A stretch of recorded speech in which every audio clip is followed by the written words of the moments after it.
ভালোবাসি। এখন তো লাইলাকে ছেড়ে প্রিন্স মামুন চলে গেছে, এর জন্য তো ভাই আমি ভালোবাসি বলতে পারতাছি না ভাই। আপনাকে ধন্যবাদ। প্রিয় দর্শক, আশা করি সবাই ভালো আছেন, আমিও ভালো আছি। আমি এখন খবর পড়তেছি গাইবান্ধা জেলা সুন্দরগঞ্জ থানা শ্রীপুর ইউনিয়ন ভূতকুড়ি বন্দর থেকে। আমি ন্যাংটা সাংবাদিক। আমি যা জন্য আসছি, আমাদের খবরের মূল উদ্দেশ্য হলো আমাদের প্রিন্স মামুন লাইলাকে ভালোবেসে ছেড়ে যাওয়ার কারণে এক ছেলে লাইলাকে ভালোবাসে।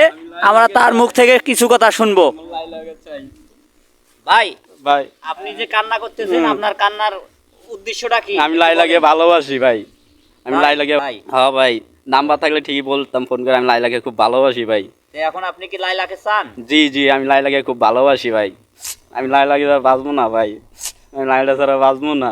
আচ্ছা ঠিক আছে, আমাদের এই খবরটা লাইলা আপুর কাছে চলে যাবে।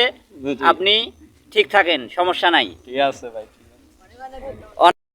এখন আমি খুব লাইলারে ভালোবাসি, লাইলারে বলতে চাই। এখন তো মামুন নাই, আমি লাইলারে খুব ভালোবাসি। লাইলা ছাড়া আমি বাঁচবো না, আমি লাইলারে চাই।